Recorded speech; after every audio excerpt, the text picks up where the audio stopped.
o que é um homem e o que é uma mulher. E aqui vai nos conduzir ao texto básico, que é Gênesis capítulo 1, 26, 31. Nós faremos aqui a leitura desse texto. Leitura alternada, tá? Gênesis capítulo 1, versículos 26 até o versículo 31. Vamos lá, diz assim a palavra do Senhor. Também disse Deus: façamos o homem à nossa imagem, conforme a nossa semelhança. Tenha ele domínio sobre os peixes do mar, sobre as aves dos céus, sobre os animais domésticos, sobre toda a terra e sobre todos os répteis que rastejam pela terra. Os irmãos...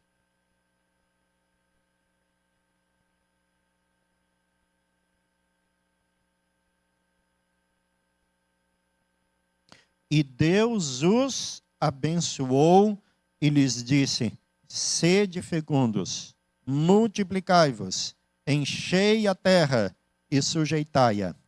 Dominai sobre os peixes do mar, sobre as aves dos céus e sobre todo animal que rasteja pela terra.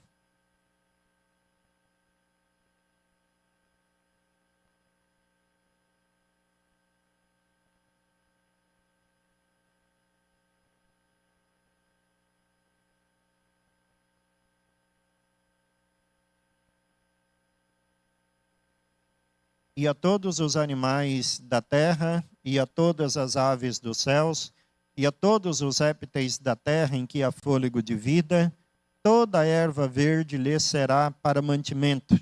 E assim se fez.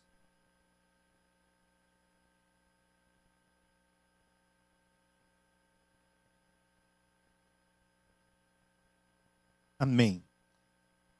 Irmãos, voltando a essa fala que eu tive antes da leitura aqui do texto, de que se trata de um tema difícil, e essa dificuldade, logicamente, existe não por causa da falta de clareza e orientação bíblica, certamente que não. A Bíblia é muito clara, ela traz orientações perfeitas sobre esse tema. Mas a dificuldade existe por causa do comportamento e das visões distorcidas de uma sociedade que vive sem o referencial de Deus. Ainda mais quando nós percebemos que esses comportamentos e essas ideias que se transformam, logicamente, em ideologias, acabam sendo muito massificadas em nossos dias, muito propagadas. Muitos de nós constantemente estamos ouvindo assim pessoas fazerem algumas afirmações. Eu sou mulher em corpo de homem. Ou então, eu não me identifico nem como homem, nem como mulher. São algumas dessas questões assim que nós vemos constantemente acontecer. E é interessante assim, se a gente fosse olhar a mentalidade da sociedade em anos anteriores, pensa aí, por exemplo, na década de 80, né? 40 anos atrás, quando alguém falava dessa confusão de não sabe se é homem ou se é mulher, imediatamente a gente iria pensar que essa pessoa ou tinha algum problema mental ou estava sendo assim alienado com alguma questão ininteligível. Né? Pensa aí na época dos nossos pais, para quem tem mais de 50 anos, ou para a época dos nossos avós, quem tem menos de 30, né? Era aquele tipo de pensamento. Poxa, ou é homem ou é mulher, não tem como escapar. Existem aí essas definições, essas distinções e acabou, não tem uma terceira via.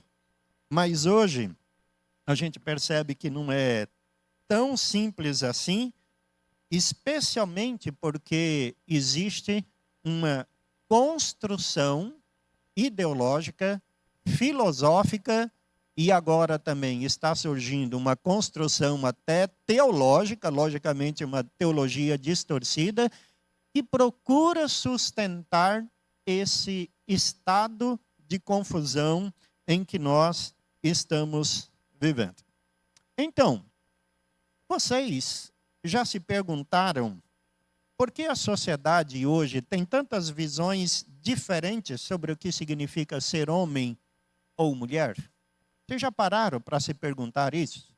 De onde procede tantas dessas confusões? Vamos voltar um pouquinho.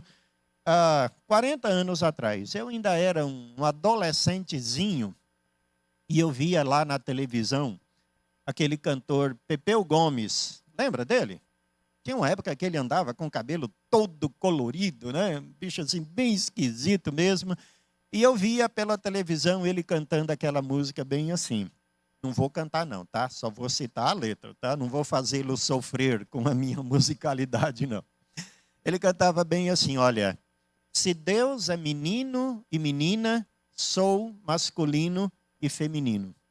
Lembra dessa música? Quantos são da minha época aqui, né? Essa música fez muito sucesso e isso levantou assim uma série de discussões. Primeira, como assim Deus é menino e menina? Né? Isso aí pode ser aplicado a Deus? Deus tem dois gêneros assim?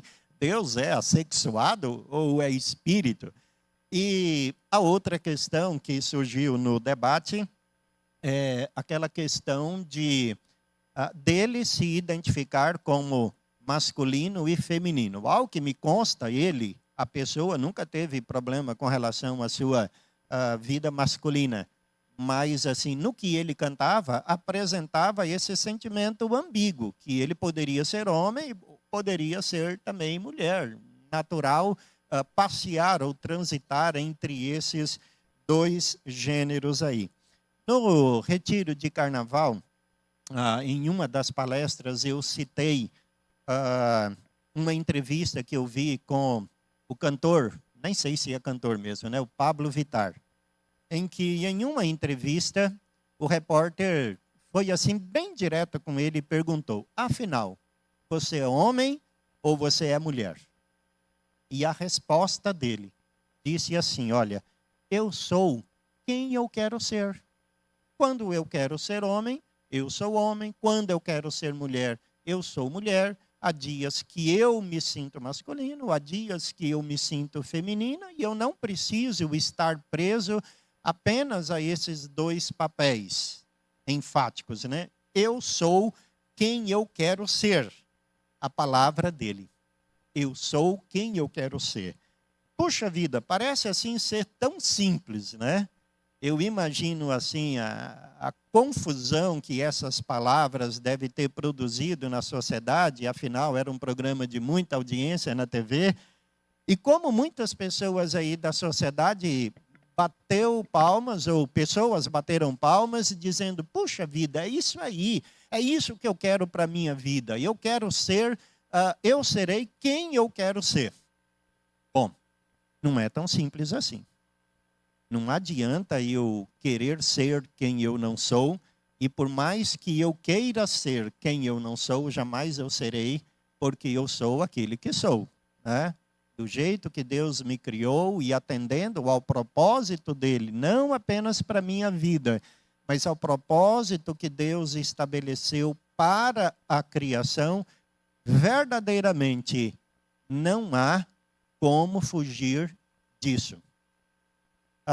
Eu falei também sobre um pastor, ele tem muitos seguidores no Instagram, Renato Vargens. Alguém conhece Renato Vargens? É um pastor de uma igreja reformada lá no Rio de Janeiro. Conhece? Alguns poucos, né? Bacana, ele tem assim muitos pensamentos bacanas sobre vários aspectos da vida cristã, mas ultimamente assim ele tem colocado muitos vídeos dessas aberrações de pessoas que vivem nessa filosofia de eu sou quem eu quero ser. E hoje parece que uma das modas é a pessoa se identificar não como homem nem como mulher, mas como um animal. Não é assim? Pois é, os Therions, é isso aí. E aí a gente vê aquelas aberrações. Um vídeo que ele postou de uma pessoa andando lá em Paris, puxando um ser humano que se identifica como animal e andando ali pela calçada das ruas.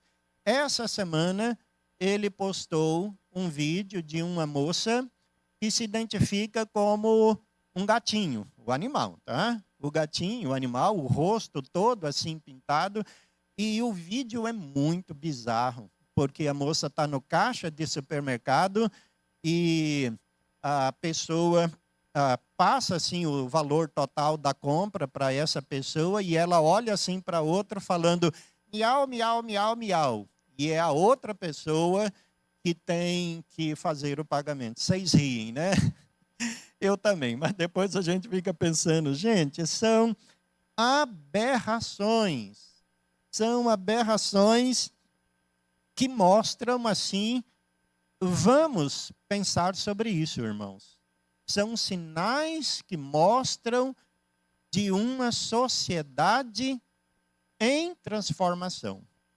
A gente sempre imaginou aquela questão de uma sociedade em movimento. Mas hoje não se pode falar apenas de sociedade em movimento. A gente precisa falar de sociedade em transformação, porque até há bem poucos anos atrás a sociedade se movimentava, mas as transformações aconteciam em ritmo lento. Hoje a sociedade continua se movimentando, mas as transformações são assim mais rápidas. As confusões vão acontecendo e vão se popularizando cada vez com a intensidade maiores, né?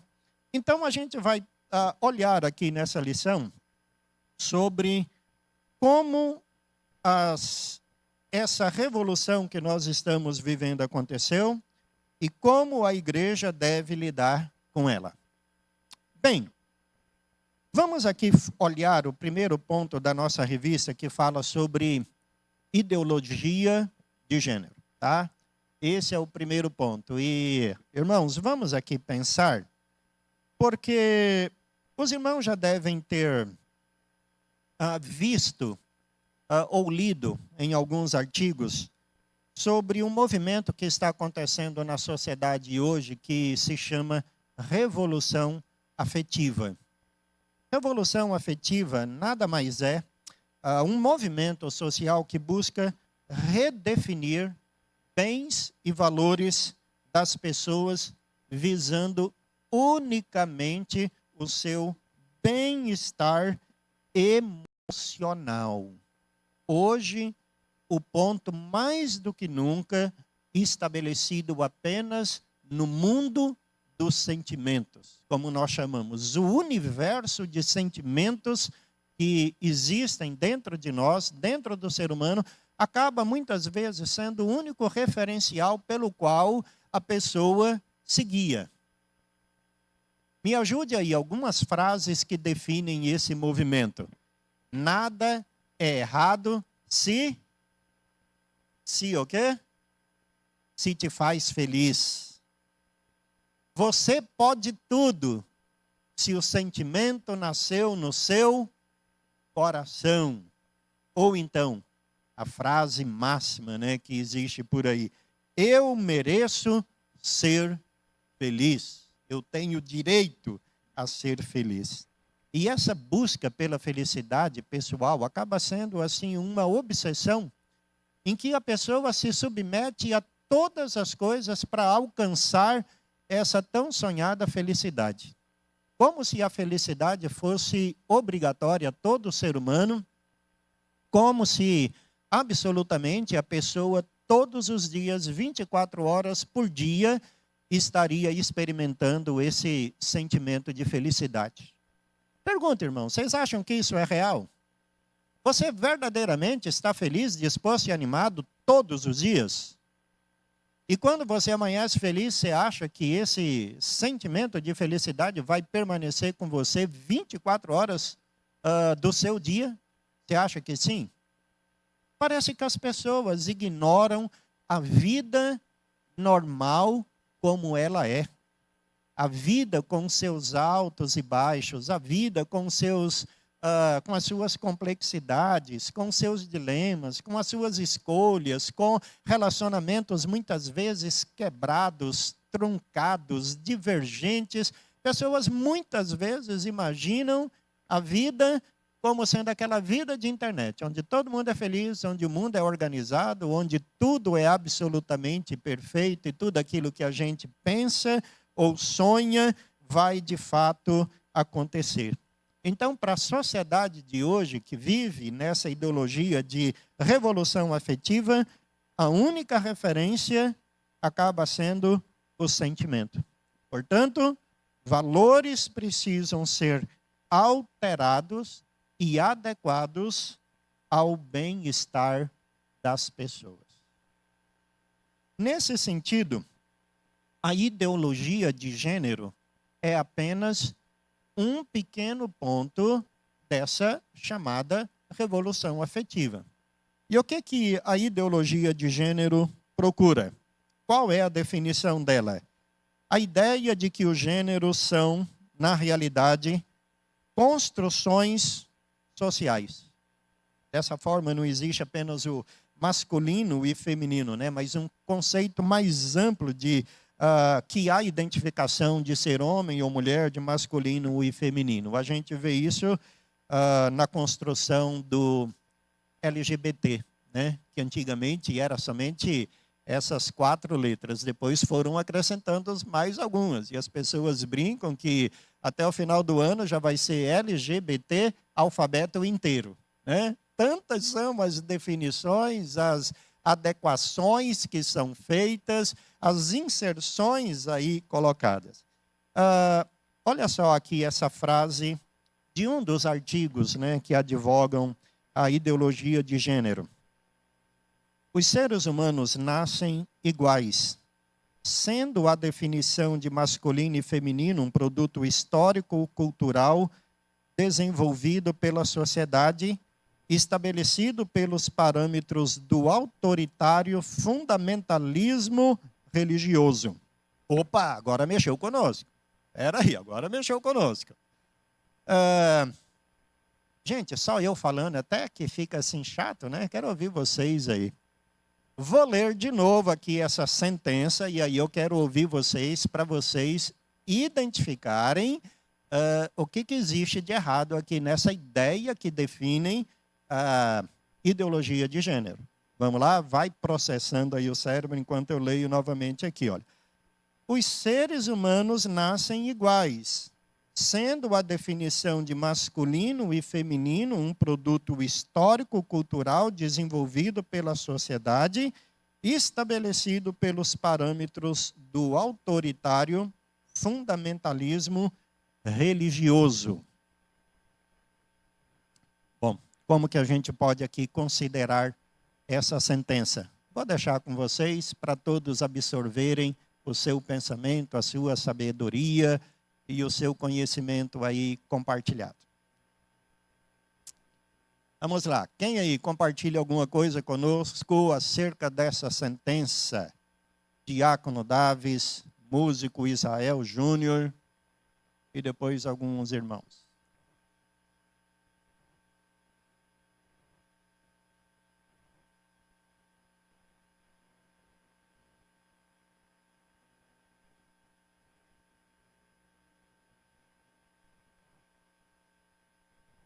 Tem que pegar outra. É o quê? A bateria?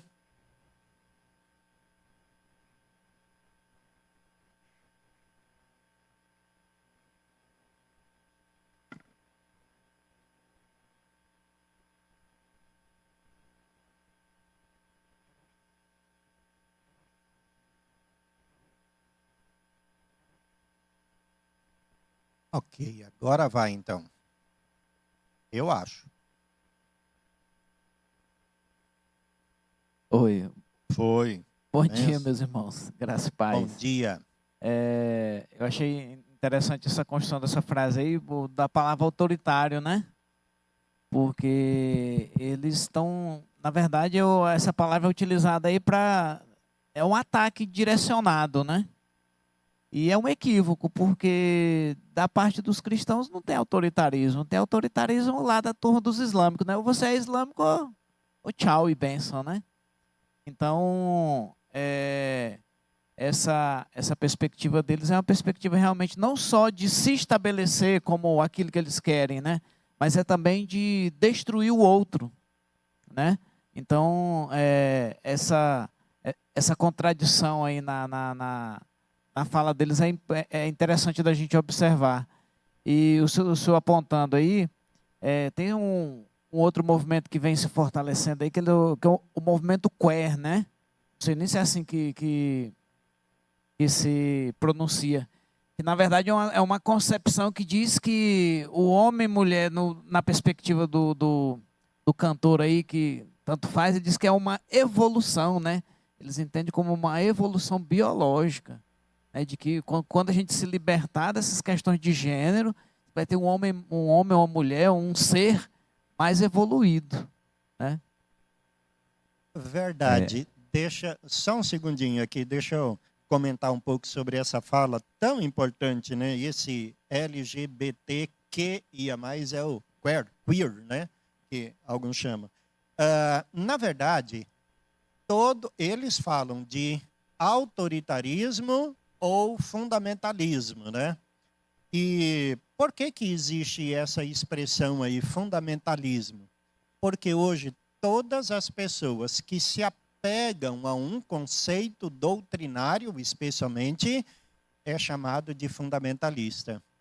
E isso, na verdade, é uma distorção do verdadeiro fundamentalismo, porque essa palavra surgiu lá nos Estados Unidos, no século XIX, né? Se referindo aos fundamentos da fé daqueles cristãos que lutavam contra o vento da teologia liberal, né? Com o passar do tempo, essa frase foi se tornando assim totalmente depreciativa. Então, hoje, alguém te chamar de fundamentalista é, na verdade, quase que um xingamento, né? Tá falando você de bitolado, você não considera e nem respeita opiniões alheias e acabam caindo muito por esse terreno aí. Mas tudo aqui, ó, o campo das ideias, né? O campo das convicções. Pode falar, meu irmão. Sobre essa questão da ideologia de gênero, isso é algo já, na verdade, já um pouco antigo. E, assim, talvez hoje tenha sido mais discutido, talvez até por causa da internet, mas, tipo, em 2012, já tinha comissões lá na Câmara de Deputados conversando sobre isso e tal, e eles falando, assim, realmente abertamente lá do combate às igrejas, porque para eles implantar a ideologia deles, a principal barreira é a igreja. E aí, a gente, como cristão, eu vejo que a gente tem que fazer assim, combater veementemente isso, e principalmente essa questão das posições de poder, né? De Câmara, Senado, de cargos, né, públicos em geral. Eu acho que nós, como cristãos, temos que se dispor e ocupar esses cargos, porque chega no ponto de eles querem implantar nas escolas para ensinar para crianças de 6 anos essas coisas. Isso é terrível, né? E hoje a gente já está vendo o fruto do trabalho deles, né? O fruto mal. Né? Conversando, acho que com a Cris, ela comentando, ela professora e tal, falando que na escola já deu crianças que se identificam, eu não sou isso, aquilo e tal. Mas por quê? Porque foi ensinado para ela dessa forma, né? Também a gente, como cristão, eu vendo meus filhos e tal, e como eles têm crescido, desde muito cedo a gente já tem que falar sobre essas coisas. Não pode esperar, quando ele for adolescente, vou falar, não, tem que ser já antes, porque na escola ele já está convivendo com isso, já está tendo o coleguinha ali do lado, o coleguinha que tem acesso ao celular e tal. Então, você já tem que começar a inculcar e blindar seus filhos dessas coisas. Explicar, infelizmente, hoje tem pais que falam isso, que ensinam essas coisas erradas, contrárias à palavra de Deus e tal. Você já tem que ensinar para a criança, porque ela vai ser exposta a isso já muito cedo, infelizmente. Então, a gente tem que ter sabedoria, inclusive os conteúdos que é consumido, o cuidado, né? Hoje, qualquer desenho que você bota no Netflix lá, tem alguma coisinha lá embutida, entendeu? Bem minuciosa e tal, já tem a menina que gosta da outra menina e vice-versa, entendeu? Então, o conteúdo que você é infantil, mas cuidado. Hoje está empesteada a questão dessa agenda, né? O pessoal chama de agenda woke, né? Que infestou ali Hollywood, as produções artísticas que eles fazem, tudo está impregnado com isso. Verdade. Existe aí um conceito que, graças a Deus, muitos teólogos têm dito que a igreja hoje é a salvaguarda da sociedade. É ela que protege a sociedade das contaminações. Às vezes, eu e o seu Luiz estamos aí saindo, fazendo visitas, e a gente vai conversando algumas coisas, e o nosso irmão sempre fala, né, da importância da igreja na cidade. A igreja atua como medida preventiva da guarda de valores para que a própria sociedade não seja corrompida. Mas quando você fala de uma agenda, Júnior, a gente precisa pensar, logicamente isso aqui é tema para debates longos e fervorosos, de que, sem dúvida, hoje a educação se tornou uma ideologia de educação. É um instrumento usado para disseminar, para ensinar valores que obedecem a um pensamento de uma sociedade sem Deus. Não mais aquela imposição de um pensamento pela força, pelos decretos, mas alcançando pessoas pelo campo das ideias, que na verdade é aquilo que mais acontece, né? Mais alguém? Tinha levantado o braço aqui à frente.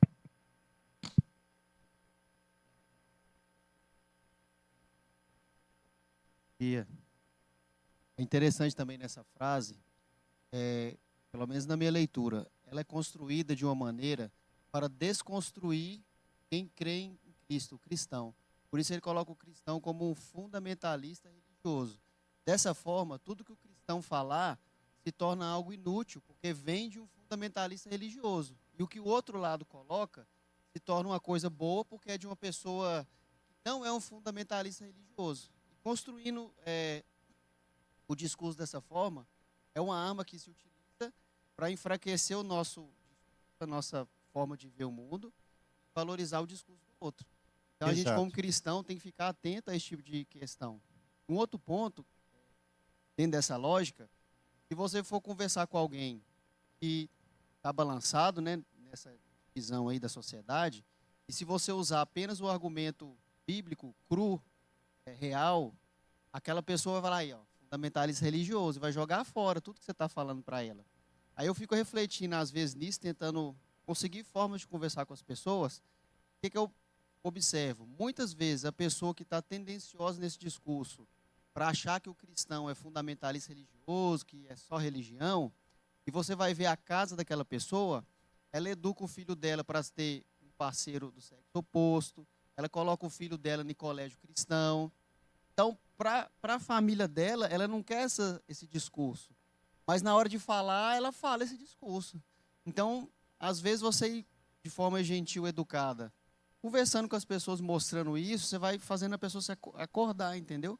Ela vai sendo enganada. Então, a gente tem que ter sabedoria também, eu acho. Exatamente. É interessante isso. A gente sempre fala que enquanto a igreja estiver em cima do muro, ela nunca vai ser atacada, né? Ela sempre vai ser assim, uma belezinha, uma instituição bacana, mas a partir do momento que essa igreja começa a questionar valores e principalmente a defender os seus valores, aí o que acontece? Aí ela é atacada, aí ela é combatida. A gente usa muito o exemplo daquilo que aconteceu na época do nazismo lá na Alemanha, né?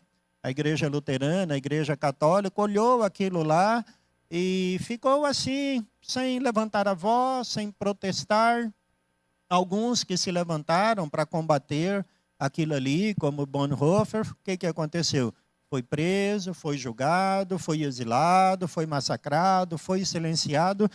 É essa a visão da igreja hoje. Existem aqueles que dizem frontalmente que a igreja não tem mais razão de existir no mundo de hoje, e existem aqueles que vão por um caminho mais sutil. Não, a igreja é bacana, ela é necessária, mas apenas aqui, ó, dentro das quatro paredes, né? Na hora que você vai para a universidade, na hora que um artista se declara cristão e nas entrevistas, nas suas mensagens, ele defende os valores do evangelho, aí qual é o selo que ele recebe? Fundamentalista.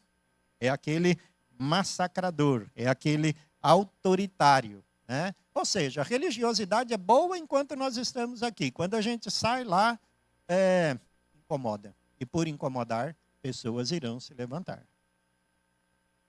Pastor, dialogando com essa fala que o senhor colocou aí com relação à igreja ser a salvaguarda, né? Sim. Daí a nossa responsabilidade de compreender bem os termos. Porque, assim, essencialmente, o que está na mídia hoje é que o fundamentalista ele é ruim, certo? Você vê uma reportagem dizendo que os fundamentalistas islâmicos lá do Irã, você já criou ali uma... Sim, né? Verdade. Então, quando você joga que a igreja brasileira tem os fundamentalistas, o seu raciocínio, ele vai da mesma maneira. Não? Então, lá também tem um pessoal aí que é da igreja brasileira, se coloca o nome evangélico, então aí que, né? Então, aí que você ganha força, né? Então, nessa perspectiva, é responsabilidade nossa também compreender esses termos. Sim. Né? E deixar claro as diferenças entre eles, porque nem tudo é da maneira também com que a mídia aponta, inclusive uma mídia que muitas vezes a gente concorda. Né?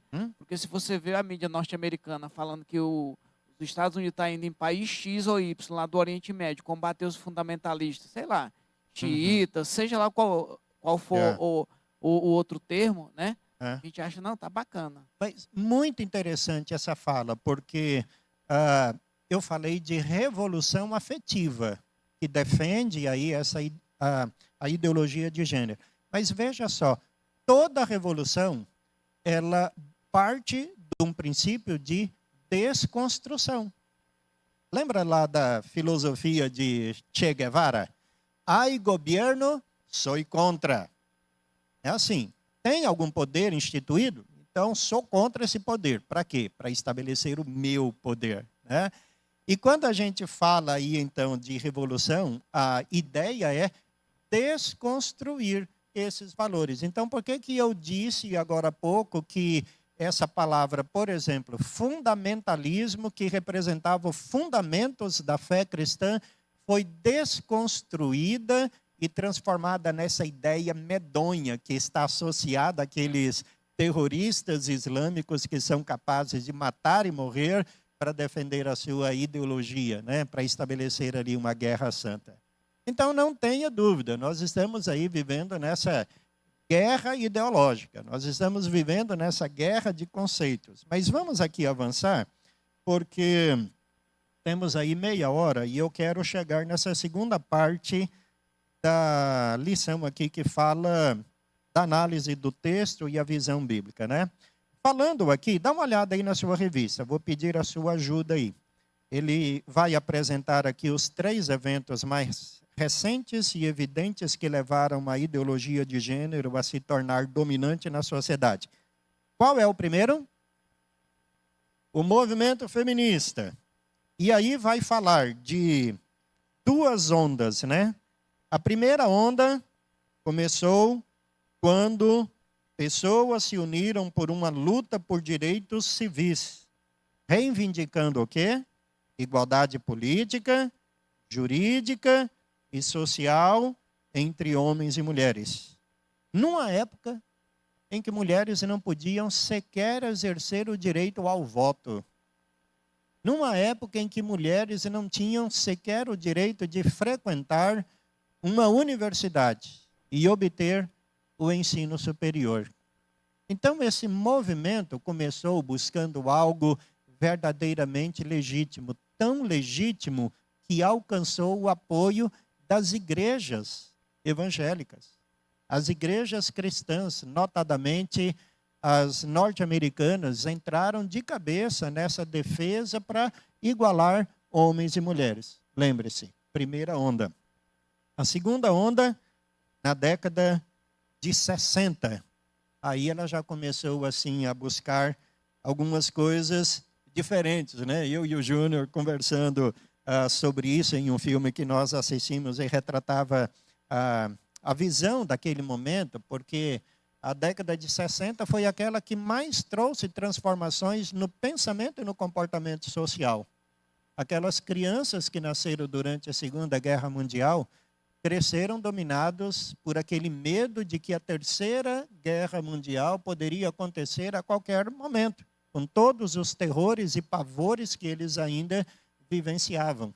Início dos anos 60, quando surgiu aquela competição acirrada entre os norte-americanos e os soviéticos, né? Cada qual querendo ter mais poder, jornada espacial, mais construção de bombas, maior número de pessoas arregimentadas para o exército.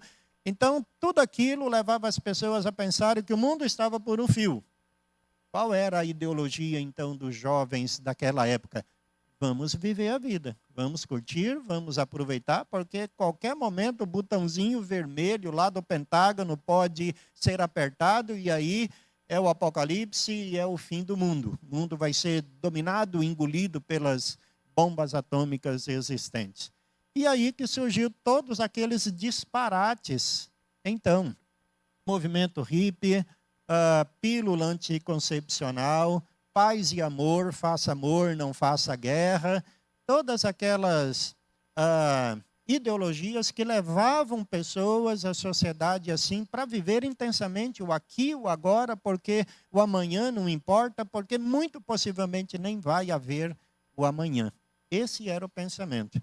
E aí, na segunda onda do feminismo, o objetivo era incluir questões como igualdade profissional, legítimo também, num ambiente profissional, onde homens ganhavam mais que mulheres executando o mesmo trabalho, mas também naquela época o chamado direito reprodutivo.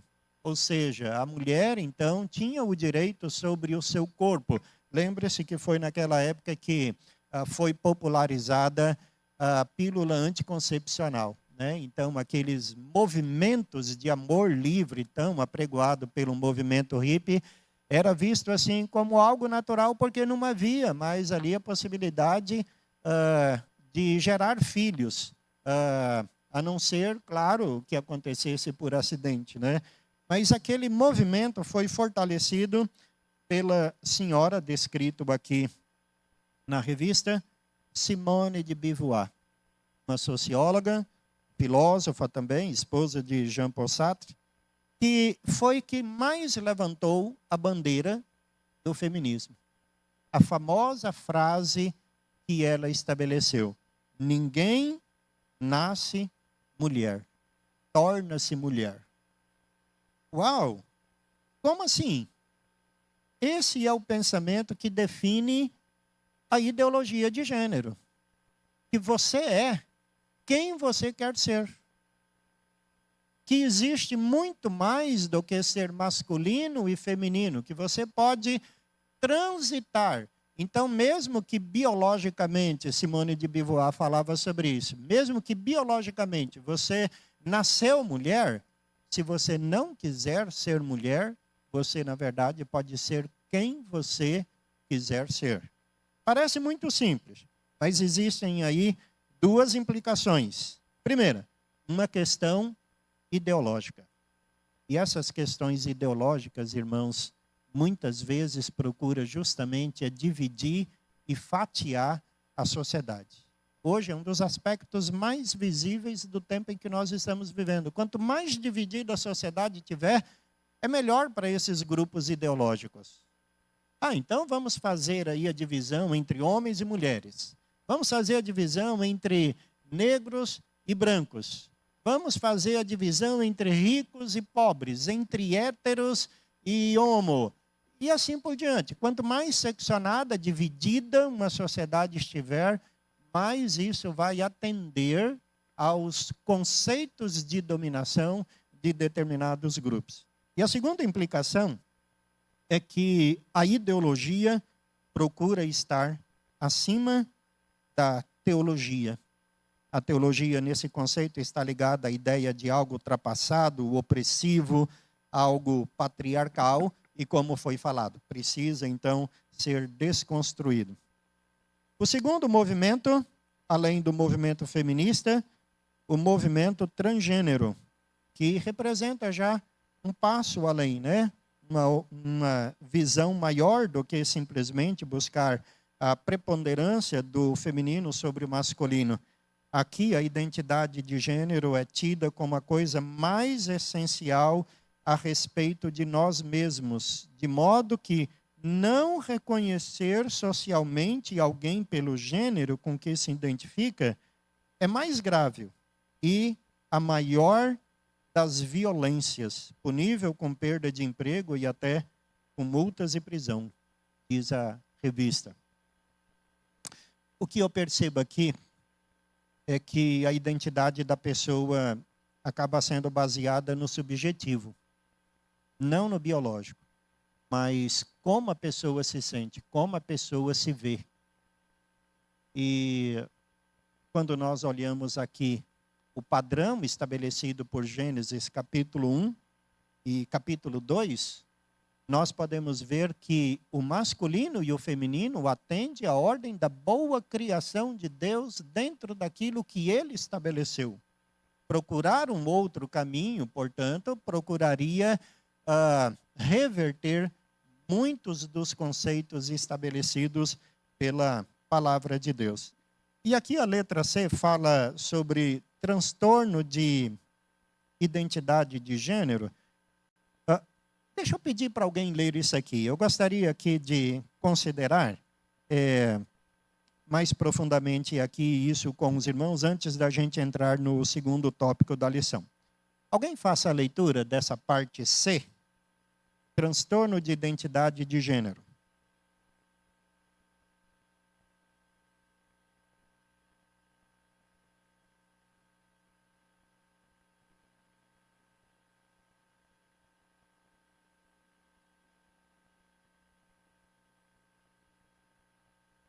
Em 1980, o transtorno de identidade de gênero, definido como um profundo desconforto e sofrimento psicológico experimentado por quem sente uma incongruência entre seu sexo biológico e a forma como ela se identifica. Só uma pausinha, porque aqui está falando sobre o DSM, e é a sigla em inglês de Manual Diagnóstico e Estatístico de Transtornos Mentais. É a chamada Bíblia dos psiquiatras, né? E usada também pelos psicólogos, pelos psicanalistas.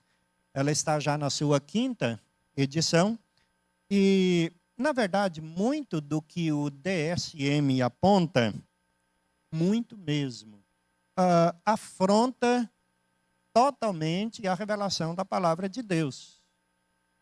Porque vai considerar unicamente como biológica questões que dizem respeito ao emocional e ao espiritual da pessoa.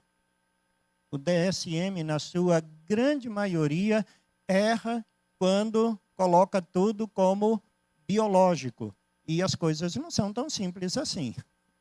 Existe muito mais do que uma simples composição biológica no ser humano. Mas aqui está usando o DSM para sustentar esse transtorno de identidade de gênero. Pode prosseguir, por gentileza. Segundo a DSM, a disforia de gênero, como agora é chamada, está associada à baixa autoestima, ansiedade, depressão, distúrbios alimentares, transtorno de personalidade, transtorno de ansiedade social e até automutilação e abuso sexual.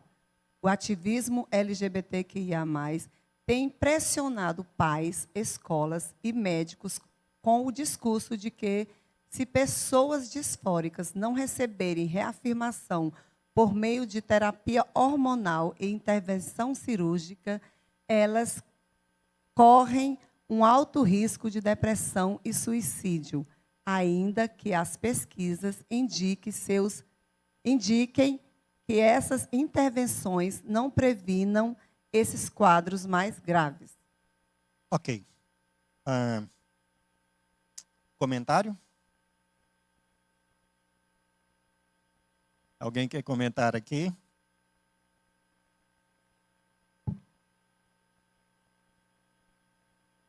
Ali, ó. Enquanto isso, eu vou bebendo uma aguinha aqui. Ninguém trouxe um cafezinho, não, hein? Algo que aconteceu. Algo que aconteceu até recente. No programa do Fantástico, né, teve uma matéria falando sobre a questão do uso de hormônios para ganho de massa muscular e tal. O pessoal que, né, trabalha no fisiculturismo, do prejudicial, isso é a saúde, né, a questão hormonal e tudo mais. Beleza.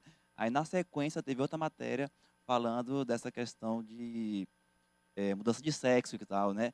Que era esse transtorno que as pessoas sofriam e tal, e para isso, né, como o Estado poderia ajudar essas pessoas a fazer a mudança, e para isso elas tinham o quê? Que tomar os hormônios e tal, para poder conseguir fazer a mudança de sexo. Então, assim, foi um trem tão contrário que, para um lado, é prejudicial à saúde. Agora, quando fala da mudança de sexo, não, realmente é benéfica, ajuda e tal. Então, são completamente perdidos, né? Sim, é exatamente isso que eu ia dizer, porque aqui a revista fala dessa disforia de gênero que acaba sendo associada a baixa autoestima, ansiedade, depressão, distúrbios alimentares, transtorno de personalidade, transtorno de ansiedade social e até mutilação e abuso sexual. É verdade? É verdade sim. Mas, como a gente precisa dizer, nós não estamos tratando assim de questões tão pequenas e simples. E é preciso que seja dito que muitos desses reflexos descritos aqui na revista não acontecem por causa simplesmente do transtorno da identidade de gênero, mas também por causa da própria agressão a que a pessoa se submete. Então, veja só, quando a pessoa quer fazer a mudança de gênero, né? O que vai acontecer aí? O corpo da pessoa vai sofrer uma violência indizível. Tem que mudar a anatomia completa do corpo. Isso é uma violência contra o corpo. E a pergunta, isso não vai trazer todos os transtornos que existem ou que são descritos aqui e que hoje são atribuídos apenas à não adequação ao sexo?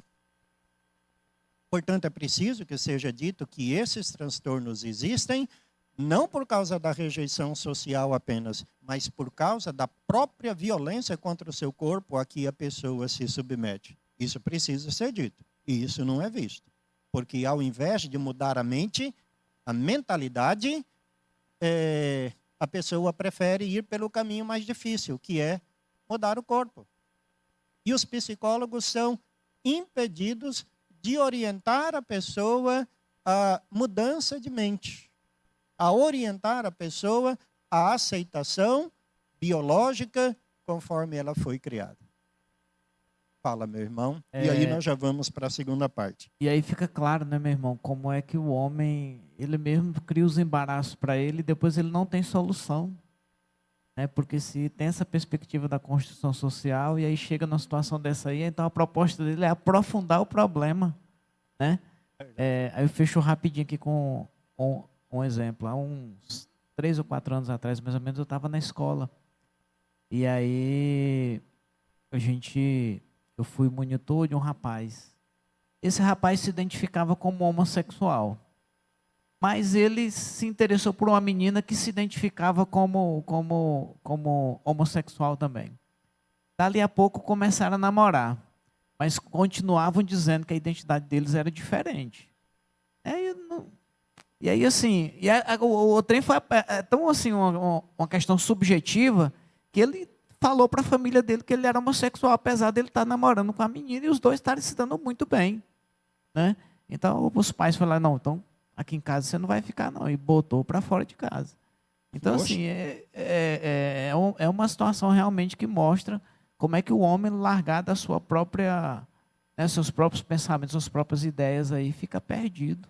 É que esse conceito da revolução afetiva acaba sendo muito raso e trazendo um simplismo muito grande e não percebe o buraco que leva a pessoa.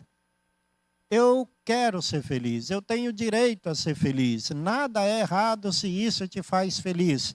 Os lemas, os slogans, né, dessa revolução afetiva. Não é assim, porque tem as suas consequências também, né?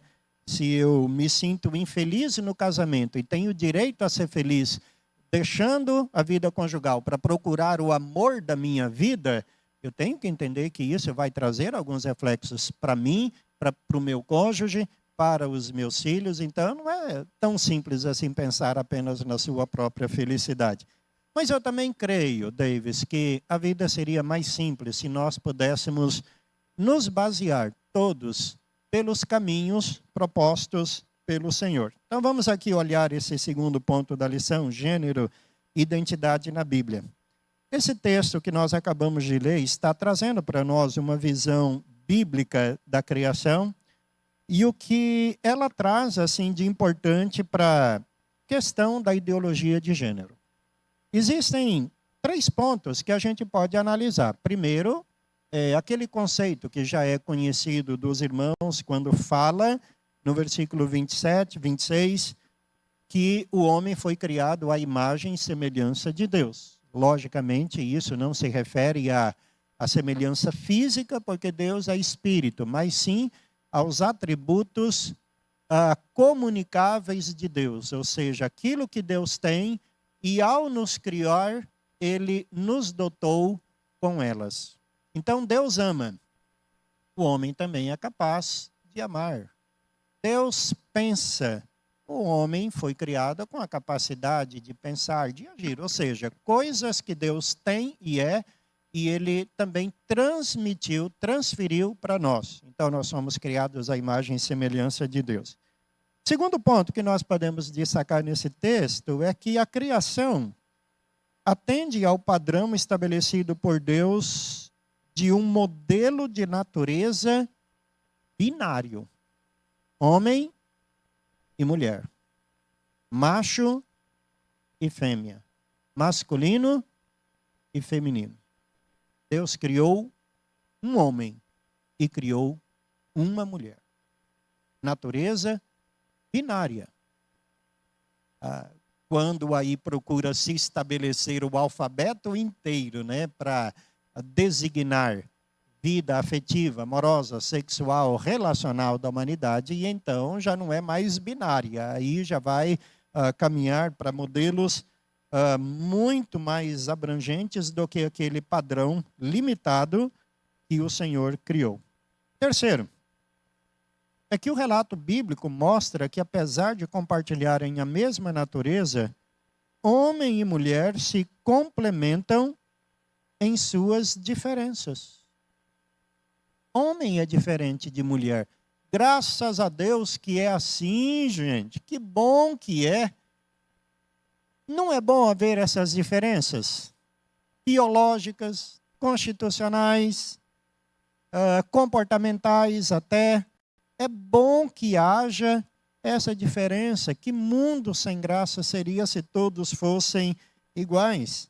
Então, quando a Escritura Sagrada diz que Deus criou todas as coisas e Ele viu que tudo era muito bom, quer dizer que esse mundo e essa composição humana que atende a uma disposição, um modelo binário, aos olhos de Deus, é bom. E esse versículo 18 do capítulo 2, quando disse Deus, não é bom que o homem esteja só, far-lhe-ei uma auxiliadora que lhe seja idônea, representa bem aí o pensamento do Senhor. Quem é o homem e quem é a mulher? Ambos criados por Deus, ambos têm mesmos privilégios e responsabilidades, mas ambos são diferentes em si, conforme o bom propósito estabelecido pelo Senhor. E é interessante aqui perceber que essa auxiliadora idônea, muitas vezes não nos leva a ter a compreensão do que o Senhor Deus queria estabelecer. Porque para nós hoje, a palavra idônea está muito mais ligada ao caráter, né? Fulano é idôneo. Pode vender a prazo para ele? Pode vender fiado para ele? Não, pode vender porque é uma pessoa idônea. Então, está muito mais ligado ao caráter de uma pessoa, né? Mas esse trabalho assim de tradução das escrituras, os irmãos nem sabem o tanto que é um trabalho difícil. Embora a tradução aqui não esteja correta, porque a palavra idônea não apenas tem a ver com o caráter, mas tem a ver também com a função que ele exerce. E nesse sentido aqui, a palavra idônea está ligada no original, no hebraico, ao sentimento de, ou à atitude de ajuda, de companheirismo, de amparo. Então, qual era o propósito de Deus ao criar alguém diferente, igual, para estar ali com Adão? Alguém que pudesse ser-lhe fonte de ajuda, ser-lhe fonte de amparo. Alguém que estivesse ao seu lado, na caminhada, na ordem estabelecida pelo Senhor de dominar os animais, de cultivar a terra, alguém que estivesse ao lado. Então, não é aquela ideia que muitas vezes a gente vê hoje na sociedade, faccionada, colocar homens contra mulheres. São diferentes, estão em guerras, estão competindo entre si. Não é essa a ideia divina, mas a ideia de que ambos estão juntos, ambos estão lutando pelo mesmo ideal, porque ambos têm a mesma concepção de que foram criados pelo Senhor e, enquanto vivem, devem, assim, estar abertos para praticar tudo para a glória de Deus. Antes de terminar, alguma observação, pergunta? Pode falar aí, irmão. Aí eu já vou ler aqui 2 textos com os irmãos, já para a gente caminhar para o encerramento. Pastor. Sim. Quem está falando? Ah, tá. Aqui. Só você falando aí na questão do andar, lá, do homem e mulher. Nós estávamos ontem numa programação numa escola, que eu trabalho em uma escola, e houve uma devocional onde uma pessoa cristã, da igreja cristã, que conhece a palavra de Deus, falando sobre a mulher, ela fez menção à valorização da mulher, de que as mulheres são preciosas e tal, do andar lado a lado ao homem. Mas aí, já no finalzinho da frase, ela menciona assim: mas isso não é ser submissa, não quer dizer que a mulher deve ser submissa ao homem. Então, ela exaltou a mulher diante da palavra de Deus e no finalzinho ela disse: mas a mulher não deve ser submissa ao homem. E isso me incomodou, porque se alguém que conhece a palavra de Deus e está falando isso diante de pessoas que não são crentes, porque lá na escola o ambiente é misto, isso depõe contra a palavra de Deus, na questão da submissão e o que é a submissão diante da palavra de Deus. E aí, nessa hora, você pôs a mão na cabeça e falou: nossa, estava indo tão bem. Na hora de receber a bandeirada final, escorregou, né? Tropeçou. E esse conceito, deixa só eu falar um pouquinho aí de submissão, é tão bonito nas Escrituras, né? Algo que todo mundo, assim, praticamente tem medo, né? Mas quando a gente aprofunda neste assunto, que assunto maravilhoso, e não é essa coisa terrível, cavernosa que tantas pessoas imaginam aí. Porque a maioria dos pensamentos dos que rejeitam a ideia de submissão está muito mais ligada ao padrão nervoso, autoritário de um marido machista, do que necessariamente ao padrão bíblico da beleza de uma sujeição feminina da esposa ao seu marido, conforme Cristo também está submisso ao Pai, né? Então, se nós conseguirmos desvincular essas realidades aí, né, a ideia de que a feminilidade é horrível só porque nós pensamos no marido machista, nós poderíamos assim aprofundar muito mais e nos deliciarmos com essa ideia de submissão.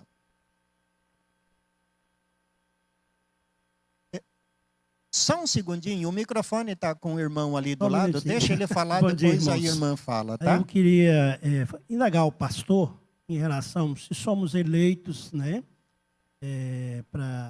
como os cristãos que somos, né, até que ponto a necessidade da gente pregar ou jogar pérolas aos porcos, como diz a palavra de Deus, né, aqueles que não têm interesse mesmo de querer mudar seu pensamento em relação a isso. Eu queria que o senhor fizesse um comentário em relação a essa questão. Entendi. O meu pensamento assim é aquele de Paulo. Prega a palavra, insta, quer seja oportuno, quer não, repreende e exorta. É o nosso trabalho, é o que nos convém fazer. Porque essa ideologia que está sendo pregada hoje é pela força. É pela força, é pelo movimento, né? É pelos meios de comunicação, música, filmes, séries. Mas não é assim que nós fazemos, não por força e nem por violência. Nós damos o testemunho e o Espírito Santo opera. Vamos passar, tem uma irmã aqui que pediu, e aí nós já vamos terminar. Tá joia. Deixa aqui, bom, eu iria ler os textos com os irmãos para a gente encerrar. Não vai dar tempo, mas seriam 2 textos, mas eu quero ler um texto. 1 João 3,1. Vede que grande amor nos tem concedido o Pai, a ponto de sermos chamados filhos de Deus. E, de fato, somos filhos de Deus. Por essa razão, o mundo não nos conhece, porquanto não o conheceu a Ele mesmo. Eu gosto muito desse versículo, porque esse é um dos versículos na Bíblia que mais marca a nossa identidade. Hoje nós estamos vivendo assim essa crise de identidade. Como eu falei, pessoas que não se acham homem ou mulher ou nem ser humano, mas sim um animal, um therion.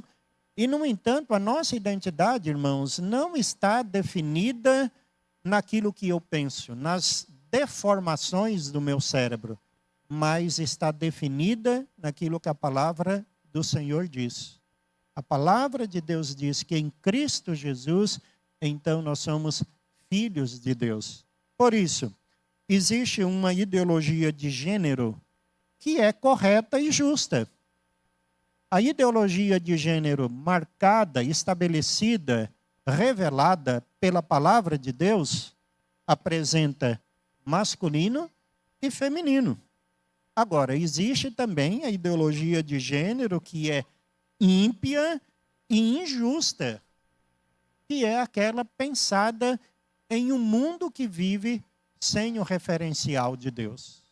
Nós buscamos, nós queremos e nós propomos a ideologia de gênero marcada, estabelecida pela palavra de Deus. Dessa forma, minha palavra final, a ideologia não pode estar acima da teologia. DSM, ciência ou qualquer outra coisa não pode definir quem nós somos. Quem nos define é a palavra de Deus. É aquilo que Ele estabeleceu e é aquilo que ela revela.